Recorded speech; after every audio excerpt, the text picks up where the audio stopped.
It's been 160 days of an off-season for the IMSA Porsche GT3 Cup Challenge USA, but now it's time to start the 2018 season. 34 cars have entered to race in round number 1 and 2. 9 of them are from our Canadian series, though, and as the cars roll off, new liveries, new drivers, but the same old track. We are back in Sebring International Raceway to kick off this season. A former airbase, an iconic track that's been running since the early 1950s. The concrete hasn't changed much, and man, is it perfect weather for today's race. The biggest worries are going to be the bumps. As always, turn 17, the entrance, normal place where we see quite a bit of action, but with 66 degrees in the air temperature and almost no wind, that's not going to be an excuse. 2 classes of racing. We've got platinum with black mirrors and black number panels, and then we also have our gold contenders there with yellow mirrors and gold number panels. A slightly older model year car, but don't worry, the racing is going to be good all the same. And why do we start here? Why do we come to Sebring? Because of the racetrack. It is located in Central Florida. We're about an hour south of Orlando, 2.5 hours north of Miami. So a very popular place to come in the winter. 3.74 miles, just a little bit more, 17 turns. And if you look at the names, they speak the history of racing. Where are we going to watch out for today? Turn 1, of course, always an action area. If you get too close to the wall, it'll throw you off. Turn 7, the chicane out by Chateau Elan, and of course that sunset bend into 17. But we've already had a race 1 happening yesterday, and at the green flag, we already had a spinner back way through the field. Cars were off course fairly early on though. When they made it to turn 3, a slight bit of chaos back in the pack, but it was the front of the field that kept our attention. Trenton Estup in that number 3, the black and gold Porsche, making a move early on Roman DeAngelis, taking the lead. And these are the 2 we're going to watch all year for the championship fight. Bit further back, we had an instance with Nelson Mason in the car 35. He went off, did some damage to the left front of his Porsche, brought out a caution. There was an aggressive move by young Maxwell Root, the number 7, on the 96 of Remo Russetti, pushing Remo way offline. Root got the position, but it was ultimately Trenton Estup who brought home the first win of the season in his number 3 for the Platinum class, and Victor Gomez the 4th, starting off the year with the new livery in beautiful colors, getting his first win as well. It's going to be a knockout, drag-out fight today for round 2, because everybody who felt that maybe they left something on the table, they've got one more opportunity to show it.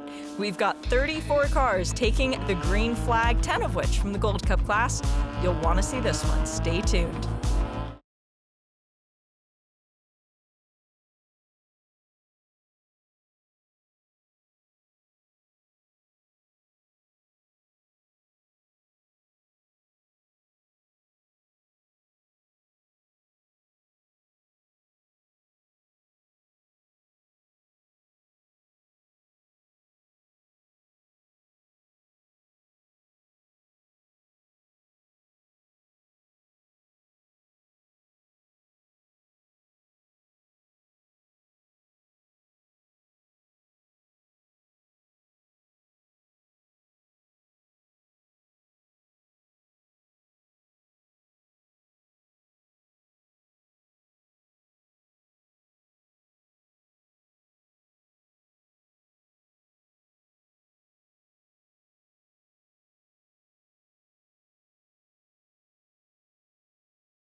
Welcome back to Sebring. We are almost ready to go for race number 2 of the 2018 IMSA GT3 season.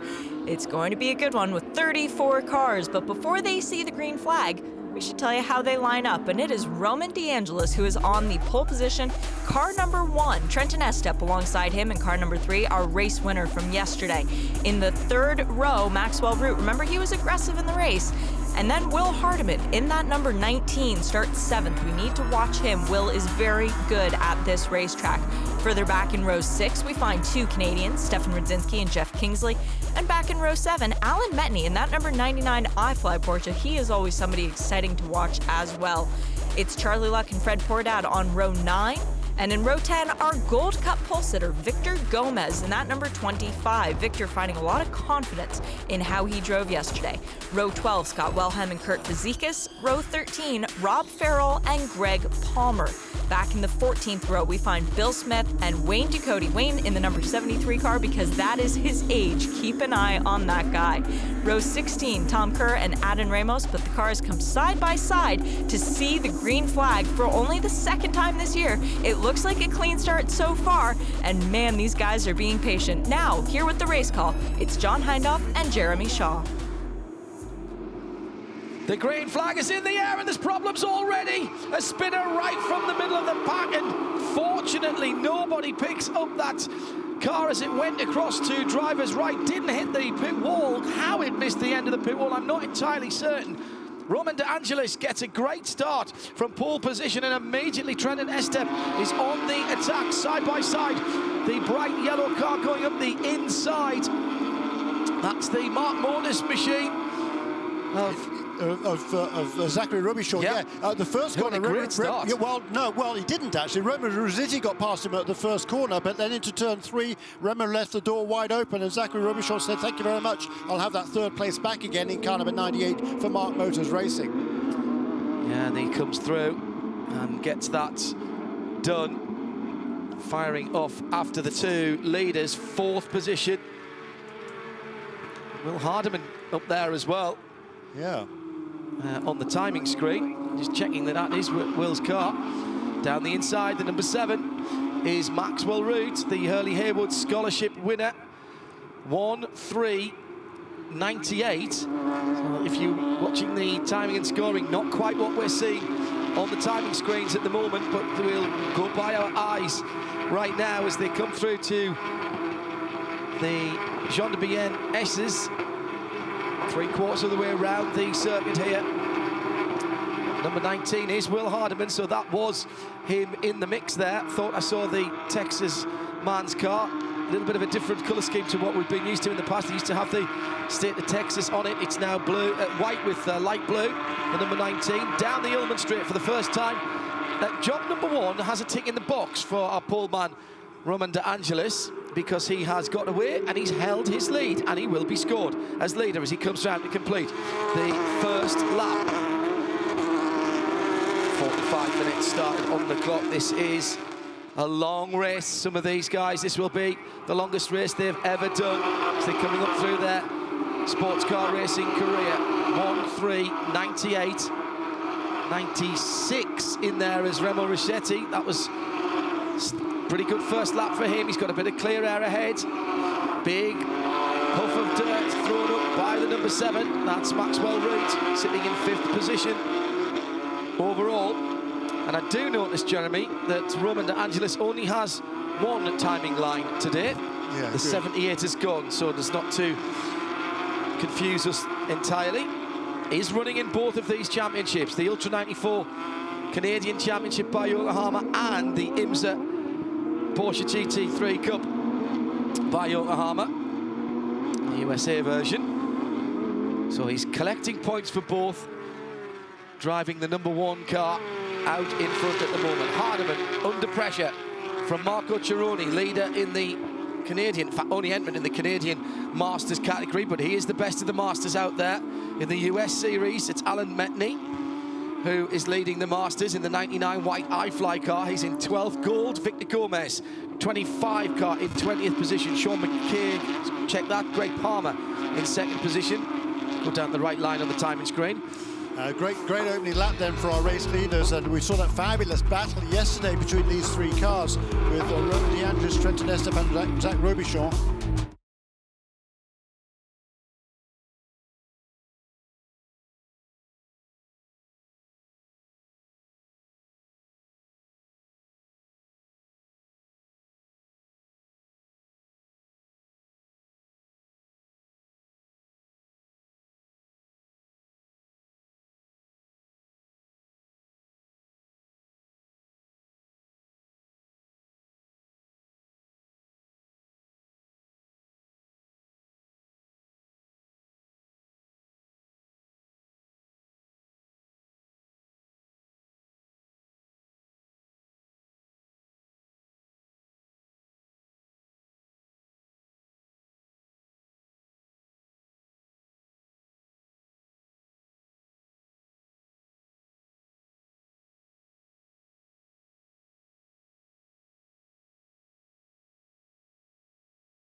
Roman De Angelis continues to lead at Sebring with 40 minutes to go. Trenton Estep, though, closing in, and Zachary Robichon, don't count him out yet. He is catching up to the lead pair and will be on their tails in a matter of laps. Off goes the 88 as well, going a bit of rally crossing there. That's Marco Cironi in that very pretty blue livery. 9th position for him, but he's held on to that. Meantime, in the front of the field, Roman De Angelis. What a talent this young man has. The sound of flat 6 Porsche engines cutting through the early morning here. Oh, big wobble and slide from Cironi was what caused him to take to the dirt on the outside of turn 1. And that was very odd indeed. Now, I think he's got a right rear puncture. I think Cironi's got a right rear puncture, and it gave up when he was leaning on that car. And I wonder if there's been a little bit of contact somewhere down the field. We've seen 2 cars struggling with potential issues around the rear of the Porsche. De Angelis, 2:05.085 last time around. Fastest lap of the race and half a second quicker than Trenton Estep, as Bill Smith has a wee spin and rejoins in the... Is that tangerine, or is it just a light red colour? On the brakes, lost it coming into turn 10. Yeah, just got a bit too close there. I think it was behind Greg Palmer. Those two seem to be battling wherever they go. Very, very closely matched, those two, both not hugely experienced drivers. And they got a little bit too close, locked him up before he went. And Metney has gone around as well. That's at the final corner, turn 17. He's right under the bridge, just beyond where people will be able to see him. So he's in a blind spot there, but he's got enough room to turn to the inside of the corner. Gets his breathing down to normal. Oh, he got help. He got help there, undoubtedly. And race control will be looking at that one. It's a second and a half between De Angelis and Estep. But we saw yesterday how Trenton Estep really played the strategy very well, Jeremy. And there'll be people saying, hang on, what are you talking about? Let's just see what happened to Alan. Oh, yeah, the 16 car up the inside, side by side, trying to put 2 into 1. And it doesn't go at that point. That was young Jeff Kingsley there, making his debut in Porsches this weekend, 19-year-old. My point about Trenton Estep in second position at the moment, Jeremy, he played the strategy game. People will be saying, hang on, what are you talking about? It's a 45-minute race. But Trenton had a very good car at the end of the race, and he had enough talent to be able to use that slight performance advantage. Reeled in the leader yesterday and did what he needed to do. I was very, very impressed with his reading of the situation. 36 car now in trouble. One of the veterans in the series, Michael Levitas. And he was leading the US version of the Masters in the Platinum class. That was 12th position. He's just spun away there. And Alan Metney was doing the same on a previous lap when he went around. So that'll put Charlie Luck into the lead of the Masters class. He also moving up to Platinum class from Gold Cup last season. And again, after a very long layoff, used to do some NASCAR races way back 20-odd years ago. But Charlie Luck really enjoying his return to racing last season, stepping up to Platinum class in 2018. So both of the Platinum Masters in the US category, both of the leaders that we've had so far, have spun it away.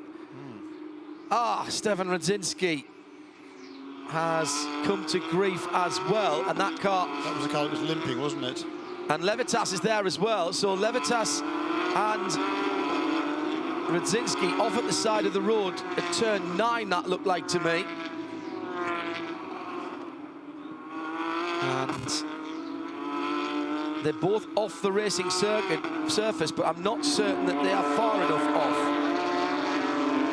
As Victor Gomez, the 25 car, has he managed to hold on to the lead despite that little drop? See when he comes round, see if I can see Kurt Fazekas. Kurt Fazekas in second in Gold Club category, yeah. So a little wiggle for Victor Gomez at half a lap or so ago, but he's hanging on there. He's got Fred Pourdat ahead of him, David Baker behind. Those are 2 Platinum Masters drivers, so they're having a battle which Victor is in the middle of. This time last year, Victor was driving a platinum car here. Well, actually, this time it was racing. Well, yes, wasn't no, indeed so, Jeremy, yes.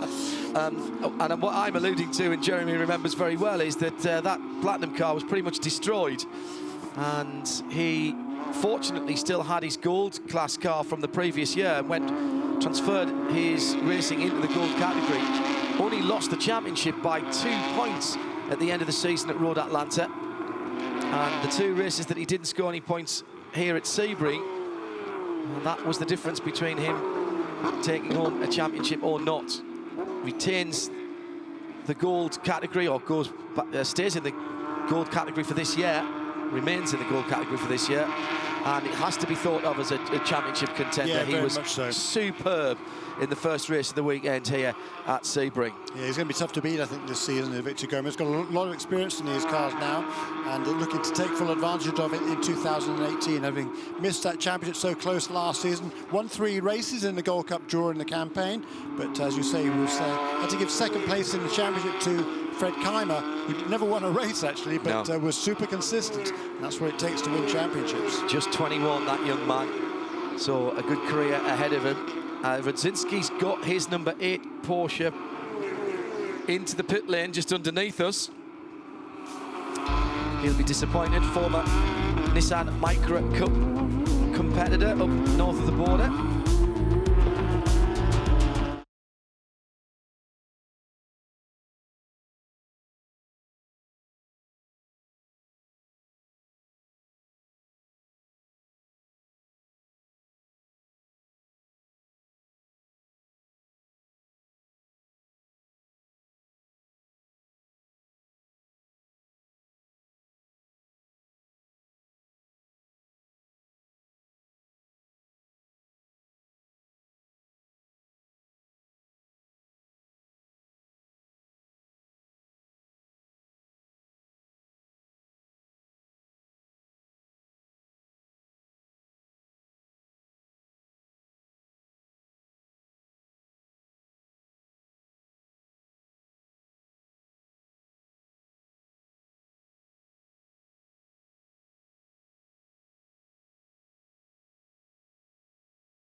I am the trusty co-pilot. The moving part that moves all 2,000 parts. I am the translator who interprets the road, the permission to take the scenic route, and the guide that gets you there safely. I'm not just any tire. I am a Yokohama.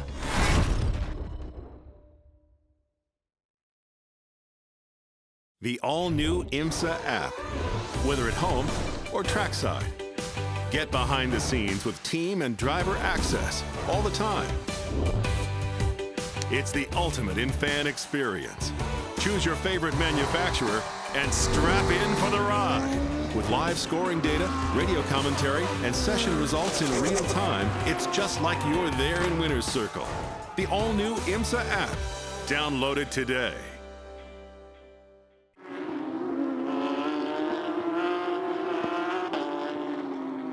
The Canadian drivers have often used the Sebring season opener for the American Championship as a little bit of a pre-season test, bit of sunshine, chance to get the cars out in some decent weather. This is the first year that the Ultra 94 Championship by Yokohama has had a points scoring round at the Sebring season opener. Roman De Angelis, as we've mentioned, scoring points in both. Zachary Robichon in 3rd position overall, 2nd in the Canadian part of the championship, just put in a 2:05.4. That's his fastest lap of the race as he's trying to chase down the black and gold machine of Trenton Estep. The lead is pretty much equally spaced, and then there's a big gap behind Robichon to Will Hardiman, who is got about a 2nd on Maxwell Root. The young man in the 7 car, quite a robust drive in the first race yesterday. There was a bit of a bump and run towards the end of the race. I didn't see that the results were amended after that, so I think that might have been his free pass for the year. And he is closing in on the 19, the white and light blue car of Will Hardeman. It was about a second. It's about 3/10 now. And the number 7 with the red front bumper and the blue back is closed right in. The red, white and blue stripes down the side of that second generation 991 Porsche Carrera Cup car. Big slide by the 7. Maxwell Root taking too much curb at Christensen Corner, turn 3 here. But we saw in the opening race of the season, he has got supreme car control. Now, as yesterday, 25 battling with the 43, and that's because there's been a place change there as Jeffrey Boss went by the 43 of Mark Kavame, and that was a change for position in the US Series. That was 9th, and also the Platinum Masters, and that was 3rd. Check that, that was 2nd. No, I was right, it was 3rd. Fred Poordard's up the road, my apologies. Lots of information on the timing screen. Spin, and that, I think, was Max Root. Maxwell Root, I think I saw his car at the side of the road, the white, red and blue car. Has he had a problem? No, it was the 61. Right, that was a bit further down the field, Dan. That's Scott Wellham. 13th position for him. Another guy making his debut in the Porsche GT3 Cup challenged by Yokohama this weekend. At the hairpin, that, Jeremy. He's got a bit of room to turn that around in front of the Chateau Elan. We've had 15 action-packed minutes so far. Yeah. And 56, that's David Baker. Damage to the, oh, he's got damage to the left front, Jeremy. Now, yeah, 34. The McCaig car is damaged to the right front as well. I wonder if there's been a coming together there. David Baker, Scott Wellham.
Alan Metney is now off at the side of the road. The Kelly Moss Racing number 99 car. He's well off the racing surface. So this, all of a sudden, is an absolute race of attrition. It is, isn't it? That was his 2nd instance of the day. In the meantime, the kind of a one, Ronan DeAndrews coming under increasing pressure now from the 2nd place car, Trenton Estep, and we saw that same sort of thing happened yesterday. Yeah. Estep had just set the fastest lap of the race in car number 3 for JDX Racing, and we saw that yesterday. His car was really, really good towards the end of the race on the longer runs. In the gold category, Victor Gomez has 3.8 seconds over Christopher Seekers in second. Egidio Perfetti in 3rd position, man who's been doing a lot of racing in Europe. The Mentos confectionery brand is his family company. And those three are now 18th, 19th and 20th on the timing and scoring. So the top three in gold category have no platinum cars between them. Trenton Estep has nothing between him and the front of the race. It's not his at the moment. Roman De Angelis has it, but it's 7/10 of a second now. So he's taken, what, half a second or thereabouts out of the lead of that last time around. He did indeed, and this time around the gap seems to be around about the same, perhaps, between first and second as they come through Sunset Bend Carnival in turn 17. Meanwhile, David Coltman, having started last, is now up inside the top 10 in 10th place. And he's driving very, very well indeed. Zachary Robichon is trying to hold on to the leaders behind him. There's a longer gap with Will Hardiman in the 19, the 7 of Max Root, and then Remo Ruscetti in the 96. They're all together within a second, battling for fourth position on down, excuse me. Mixture of Canadian and US championship runners in the top places. So we're talking about the overall positions. We'll give you the rundown on the individual championships when we get closer to the end of the race. And Max Root, they're running in 6th position in car number 7. That's the Hurley Haywood Scholarship. Full course yellow, Jeremy, sorry. And I'm suspecting that there's just too many cars too close to the edge of the circuit. Stefan Radzinski, by the way, having got the number 8 car back, he's back out on the circuit. Alan Metney is out of the 99 car and about as far away as he can get without actually going out of the bounds of the circuit. The fence behind him is the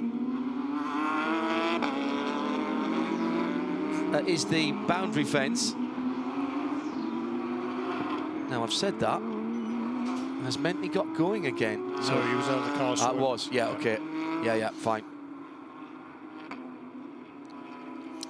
Alan Metney, the former US, part of the US skydiving team for 10 years.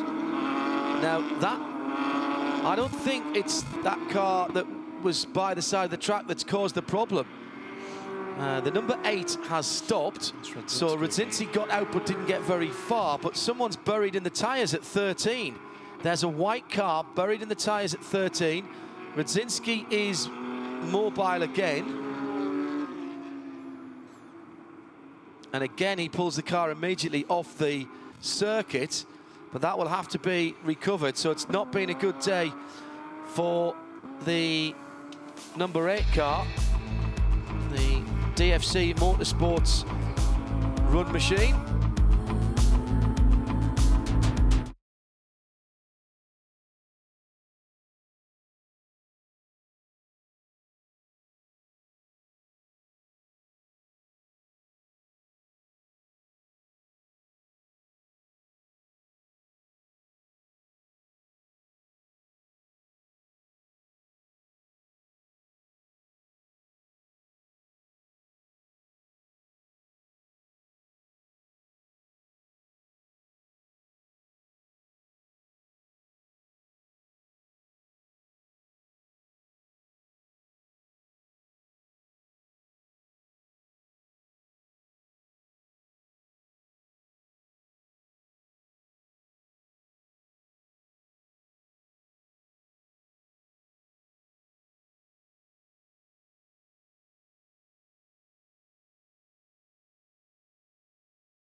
It's great work by the track services team. We're about to go back racing.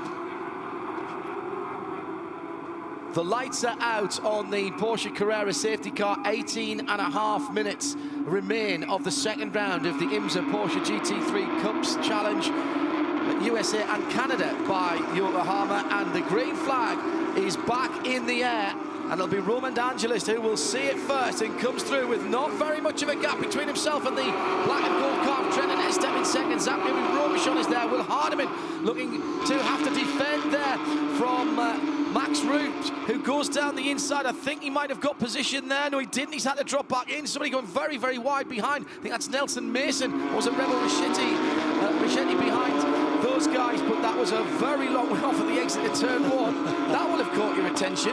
Not the best of restarts from Roman De Angelis, but he's managed to hold his lead. Hasn't extended it, though. No, and Zach Robichon got a great run through turn 1, had more momentum onto that short run towards turn 3 through a little kink there, but Trenton Estep just defended that line just a little bit. He's perfectly entitled to do that. Zach Robichon back into 3rd position. Place made up by Remo Rochetti, so it wasn't him that went wide, and he's got Maxwell Root was in 5th position. He's dropped back 1. Perhaps it's so difficult, isn't it, on the restart? You want to attack, you want to attack, you want to attack. As soon as you do that and your attack is rebuffed, you lose momentum. And Max Root trying to get back through on the inside of Nelson Mason. I think perhaps it was Max Root that ran wide. Yeah, it might have been. John, I think you're right. Yeah, so it was that area of the field. And his whole goal coming this weekend, according to John Wright, the team principal, is Frank Razzo's car is off the road.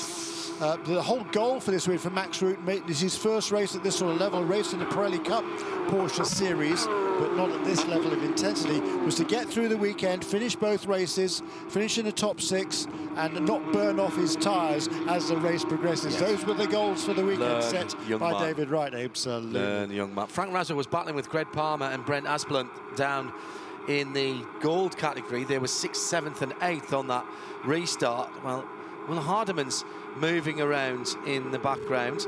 I wonder if it was... No, it was further back than him, but he's looked like he was trying to clean his tyres off. Meantime, great battle going on between Remo Rochetti and Nelson Mason. 96 and 35 car. Yeah, it was Maxwell Root who dropped back. De Angelis goes through. Estep 2nd, Robichon 3rd, then Hardiman. Nelson Mason scored in 5th position as he went across the line. Just got his nose ahead of Remo Rochetti, and then Max Root down in 7th place now. Yeah, the other number guy, 7. The other guy that lost ground that lap was Anthony Imperati, Yes, car number 91. He took the restart in 8th position, comes across the line now in 11th, in car number 91. One of the reasons there is we've gone back to full course yellows, yellows breeding yellows. David Kolkman has made up more positions and now is in the top 10 at 9, right in behind Marco Cironi. 15 minutes to go. And the number 10 car being driven backwards by Frank Razzo, trying to get it out of the way, but there's damage to the front, and that's brought out the full course yellow. Now this will be another quickie yellow, I think, because it looks like Razzo's car is able to be flat-toed, and if they can get that behind the wall, we might be able to go back to green quite quickly. Well, this is nerve-jangling for De Angelis. Oh, still people racing here with the full course cautions out. Yeah, not at the front of the field. I think it was 2 abreast heading into turn 7. Correct. With the yellows already out, but those guys will be settling down now and tucking back into the line. So inside 15 minutes remaining now in this 45 minutes race. So down to the final third. And as we saw yesterday, particularly strong in the late stages with number 3 and number 98 currently running in 2nd and 3rd now. And it was Roman De Angelis who kind of struggled a little bit towards the end of the stint. He was taken by surprise on the final lap when Zach Robichon chucked it down the inside at turn 16. It was a very opportunist move. And for most of the season, those two are going to be teammates north of the border, representing Mark Motors Racing. So I think, well, Roman, I saw him last night. He was a little bit, surprised that Zach should make that move, because they chatted before the start and made, promised they weren't going to do anything silly to each other. But look, it was a clean move by Robichon, no question about Zach that. Would say it was forceful. It wasn't. There was nothing silly there. No, I got through. There was a gap. I went for it. Indeed, that's it, and it's exactly right. That's what the youngster is learning. Do you think we're establishing a little bit of team hierarchy I there? think so. Yeah. First person you want to beat is your teammates, and particularly when you're in identical machinery. Yeah, I mean, those two, well, actually, funnily enough, all 3 of these leaders, Roman De Angelis, Trenton Estep and Zach Robichon, for the last couple of years, they've been racing together in F1600 cars north of the border. Oh, that's where they've cut their teeth, if you like, in the Toyo Tires F1600 Championship in Canada. And that's a fabulously competitive series. It's a great way for youngsters to get started, by the way, at a pretty cost-effective price. That season will be starting off at Canadian Tire Motorsport Park, probably in April, I think. I'm not sure, I've got the calendar in front of me, but these kids all came out of there, and they are very, very good.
I am the trusty co-pilot.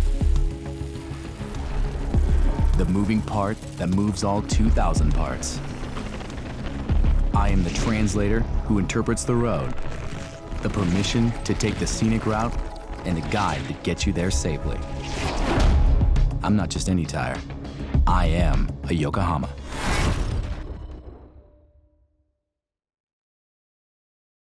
The all-new IMSA app, whether at home or trackside. Get behind the scenes with team and driver access all the time. It's the ultimate in fan experience. Choose your favorite manufacturer and strap in for the ride. With live scoring data, radio commentary, and session results in real time, it's just like you're there in Winner's Circle. The all-new IMSA app. Download it today.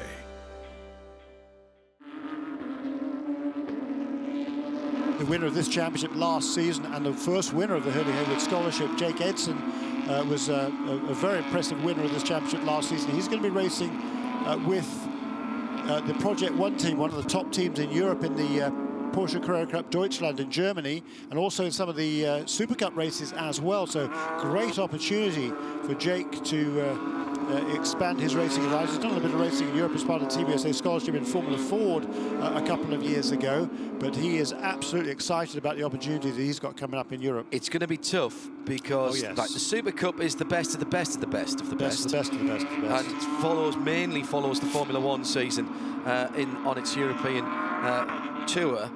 The Carrera Cup Deutschland, German Carrera Cup, when all of the Super Cup drivers have a weekend off, that's where they are. Most of the teams run parallel programs, and there's very few clashing commitments, and that is super competitive. And unlike the American series here, you're not allowed kind of ringers, professional drivers, drivers who make their living out of the sport aren't eligible to compete in the series over here. So he's going to, the level of competition over there for Jake is going to be way higher. But hey, you only learn when you're going up against the best. And again, he'll be going up against Porsche factory drivers, effectively, who have been selected by Porsche to be their next generation, if you will. And if he can show well against them, he'll be doing very well indeed. Frank Raswell's car is on the back of the rollback, and it's again fabulous work by Track Services. The beauty of Porsche Carrera Cup and Porsche Super Cup, particularly nowadays, is they all use the same car. All right, new car for 1 or 2 series this year. We had it first. Thank you. But ultimately, Jeremy, when we see people and we compare notes on other series, we know if somebody drops into that series, for example, Jake Edson going to Carrera Cup Deutschland, he's going to get into the same machinery that he's been driving.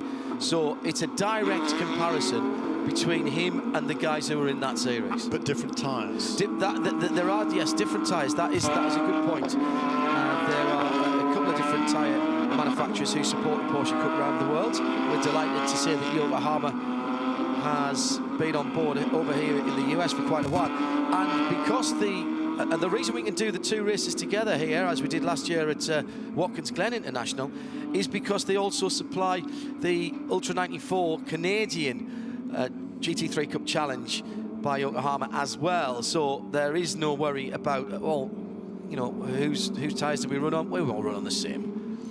That's right, and the number 24 car at the back of the field. Another guy making his debut this weekend from Guatemala is Adam Ramos. He's a very successful businessman in Guatemala. He's got 6 or 7 Porsches of various vintages, and he's hooked up with Ramiz Wahib at NGT Motorsport and going to be doing some races this season. This is his debut weekend in the GT3 Cup. Under 8 minutes to go. Oops. Putting the wheel off up behind the safety car there.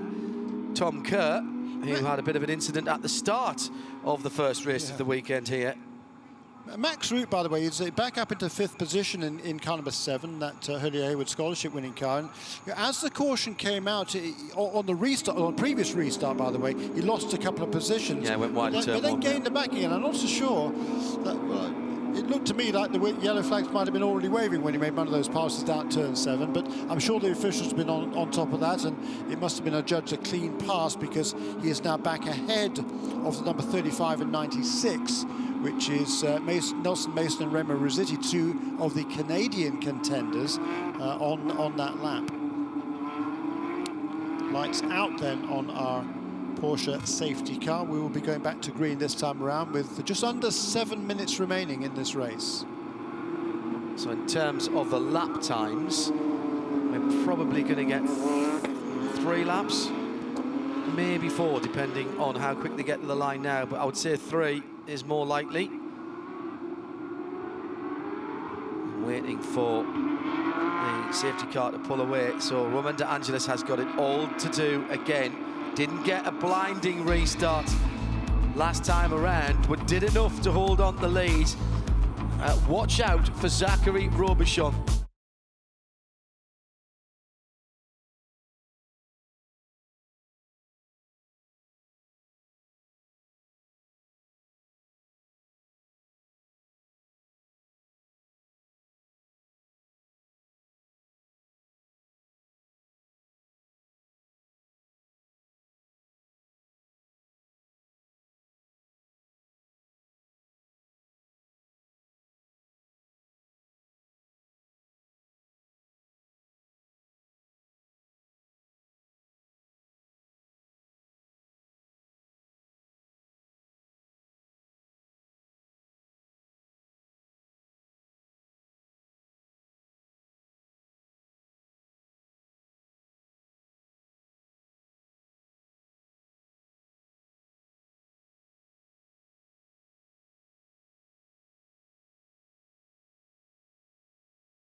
Green flag waves. 5 3/4 minutes of action in round 2 of the Porsche GT3 Cup Challenge by Yokohama across the line at Sebring. S-step down to the inside, got a stunning restart, and there's no way you can defend against that unless you do the old over and under.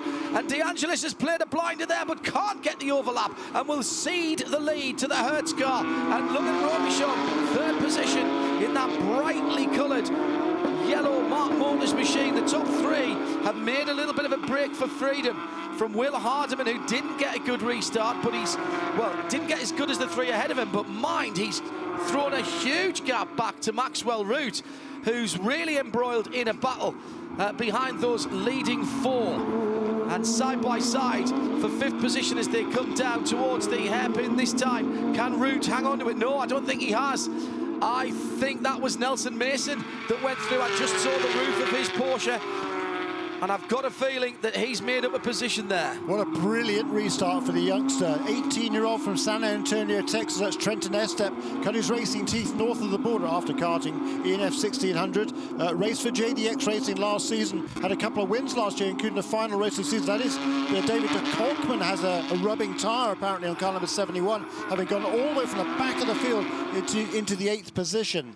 Yeah, what a move by S-step, in the lead of the race now, ahead of Romain De Angelis. Zach Robichon hanging on there in 3rd position, and also not far behind him is that number 19 car. Will Hardman's made a good restart. It was Rossetti that had gone through into 5th position. The Park Place Porsche, distinctively coloured, very similar to the car, the livery that runs in the IMSA series.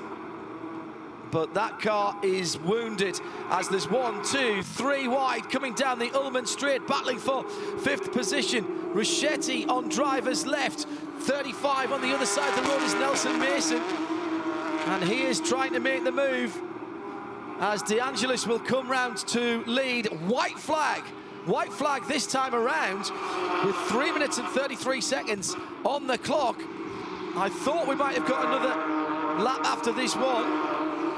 This battle for 5th position, again 3 cars disputing, and the other car in there is Marco Cironi, the leader in the Masters category. Who's been on the podium overall before here at Sebring. He loves this place. Yes. Really does. Great move by Nelson Mason, and he has taken that 5th position. What a battle that is. Behind Mason, it's Remo Rossetti. So they've traded places. The 77 is in there as well, Patrick Dussault. And these are all battling for positions. So we didn't see what happened to Max Root, did we, on that lap?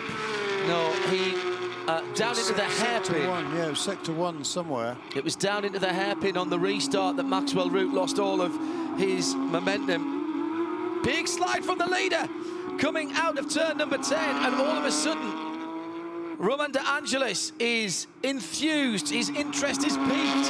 He's down to just about a Porsche 911's length behind the leader.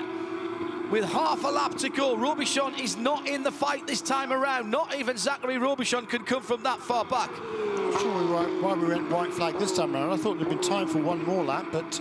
And I'm just hearing from race control that the white flag went out too early, and it will come out again this time around. I did think that at the time. So race control telling everyone, expect to see the white flag this time around. Hopefully all the radios work in the car, Yeah. and there you get that message. So that gives so 2 little bits of encouragement for Roman De Angelis. Number 1, he's now right up the tailpipes of the leader Trent Nesbitt. White flag will be shown again this time around. There is 1 lap to go. The white flag is out, and Trent Nesbitt will be going, oh, wasn't that last time? I've got to do it all again. So Robichon has a chance. Round the outside, here comes De Angelis, right round the outside. Big defensive manoeuvre to the left-hand side by Trent and Estep, and they'll be side by side. The number 1 car runs the right-hand side road. Yokohama's into the dirt. Can't get the grip to turn 3, Christensen's corner. Really Zachary defending, isn't it, massively. Trent and Estep? Just drives to the inside. That was a really, really interesting move. That's fine, because it's not a reactive No, manoeuvre. I agree. I think it was... he was taking a chance there, because you have to scrub off so much speed taking that line, and into the hairpin at 7, he's doing exactly the same thing. Yeah, and what he can't do there, having defended the inside line, he can't move back across to take the racing line, so that'll compromise his exit a little bit. Will that give Roman De Angelis an opportunity to go in towards turn 13? I'll tell you who's benefiting from this, and that's Zachary Robichon. He has closed in. I don't think he's still quite close enough. Turn 16 on the brakes was where he was brilliant in the first race. He's going to be there. It's going to be the top 3 together. And Will Hardiman is not that far. If there's a schmozzle here and anyone can't finish, Will Hardiman could be on the podium, and he knows that. The Texan is closing up as well. 1, 2, 3 Porsches with half a lap to go now in the second round of the Porsche GT3 Cup Challenge by Yokohama, and the podium positions are not set in stone. Formula 4 tactics here from Trent and Estep, but he's got the pace there through the kink, leading into his final sequence of corners. Oh, he's really defensive though, Jeremy. Coming through into the S's, and he's got to get a good run down the inside. That is the Robichon move by De Angelis, but he couldn't make it stick. But here comes Robichon. He's had the clear run through turn 16. He's got the momentum, and he's getting a double draft down the Ullman straight. The leader is on the right-hand side. They fan out 1, 2, 3 wide for a moment. Now Robichon's going to try and cut back around the outside. Robichon's in with a chance here if these 2 touch, and they have touched, and Robichon's going to go through. Robichon's going to go through and win it. Hardiman will be second, and Nelson Mason's going to be on the podium. Big swerve towards the line by Robichon, but it was after the checkered flag, and Zach Robichon plays a blinder. 2 races in a row, put himself in the position, and it's a delightful double for Zachary Robichon, for Mark Motors, and the Canadians win here at Sebring. Extraordinary finish to the race. Victor Gomez will take the Gold Cup Classic category from Egidio Perfetti, who came through, and Rob Furriel in 3rd place there.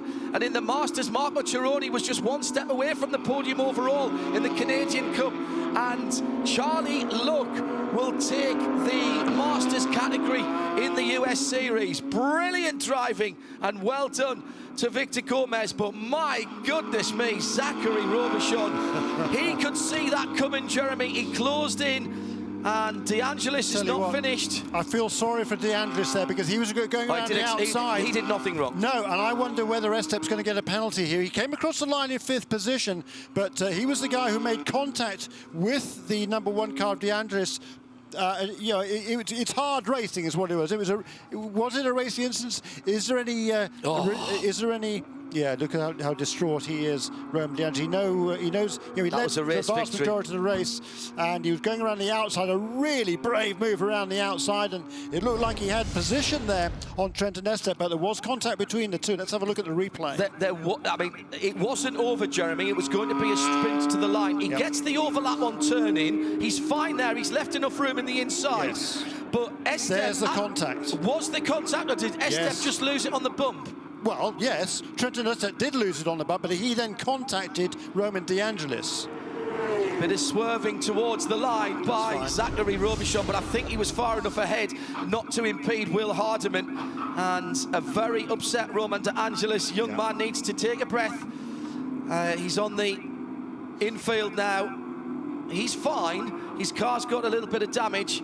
He's got red hair already, and there's flames coming out of his ears right now as well, because he reckons he was wronged there by Trenton Estep. The two youngsters, I mean, they're both teenagers, for goodness sake, driving these fabulous cars. It was a brilliant motor race to watch. Absolutely. And let's make the point, Jeremy, and we don't live in race control, thank goodness. We don't have to make these decisions.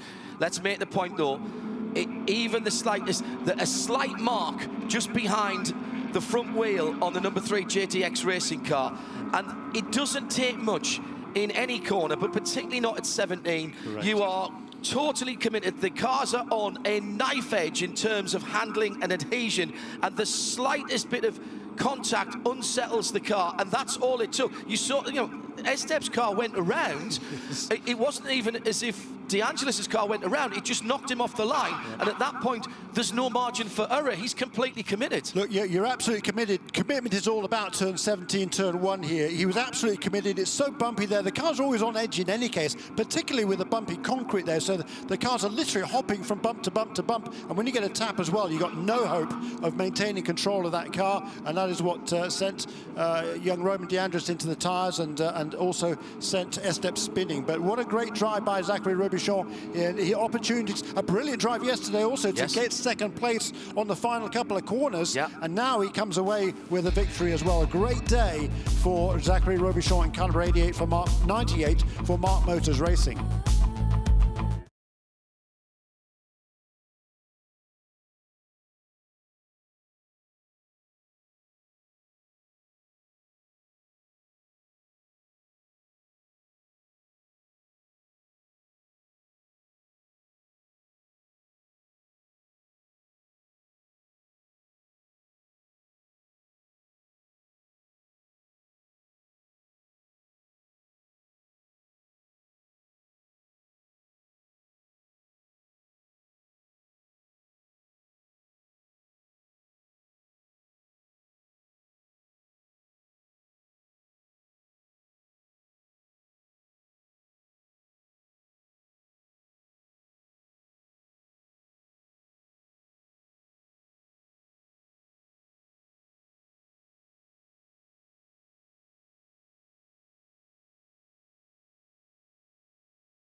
I am the trusty co-pilot.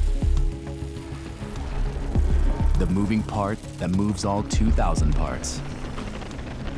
I am the translator who interprets the road, the permission to take the scenic route, and the guide that gets you there safely.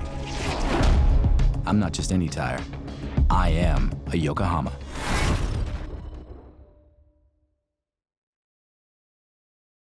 The all-new IMSA app, whether at home or trackside. Get behind the scenes with team and driver access all the time. It's the ultimate in fan experience. Choose your favorite manufacturer and strap in for the ride. With live scoring data, radio commentary, and session results in real time, it's just like you're there in Winner's Circle. The all-new IMSA app. Download it today. Fans around the circuit certainly got their money's worth with that race. I'm still not entirely sure what happened in turn 17, but we do know who our winners are. It was Zachary Robichon who took the overall win and the win for the Ultra 94 GT3 Cup Challenge Canada. And a huge congratulations to Will Hardiman, who got his first ever victory in the IMSA Porsche GT3 Cup Challenge USA. Victor Gomez made it a perfect weekend by earning the Gold Cup honors. But how about Roman DeAngelis finished finishing 21st, and Trenton Estep finishing 5th after that last corner melee. Gonna be some words exchanged between those two young men, and hopefully that's the last contact between them for the season. But enough about what happened further back in the field. Let's hear from our surprise winner, who I'm sure is quite surprised himself, young Zachary Robichon. All right, so today it was a different race for me. I just stepped out of the prototype literally right into the Cup car, so the first 2 laps I was just trying to figure out what car I was in. We didn't quite have the pace we had yesterday. At the beginning of the race we were quicker than we were yesterday, but our car during the day yesterday got a lot better, and we didn't quite have that. We made a few changes to try to find that extra little time today, and just didn't quite work, and sometimes that's the way it goes. And after the restart, I was like, all I got to do is stay close and see if a chance comes up. You never want to see the two leaders, that happen. How do the points look after 2 rounds? It's Trenton Estep who has a 4-point lead over Will Hardiman, both coming out of the weekend with a win under their belts. Anthony Imparato in 3rd, and then Roman DeAngelis in 4th, 14 points back. In gold, Victor Gomez, unsurprisingly, is our leader, ahead of Rob Ferriel, a newcomer to this series, and Kurt Fazekas, a returning veteran. Wayne Ducote is in 4th. Hey Victor, have anything to say about those races? Hey guys, I just want to say it's great to have the support of my family, and the team did a great job. The car was in tip-top shape. It was a great win today, especially to start the season with a pole, then 2 wins. Couldn't have started better. I got to play a little with the Platinum cars. Then the Mentos car caught up to me, and we fought hard till the end, but luckily I got the win. They've survived the bumps of Sebring, and the next time we'll see these cars is in late April, where they'll be flying around Barber Motorsports Park just outside of Birmingham, Alabama, a home track for Porsche. There's just something right about Porsche's racing at Sebring International Raceway.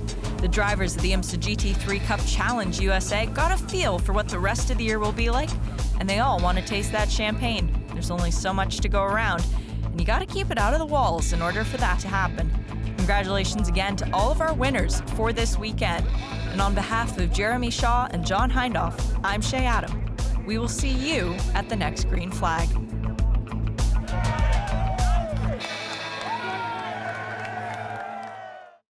This copyrighted telecast may not be reproduced, retransmitted, or used in any form without the authorized written consent of the International Motorsports Association.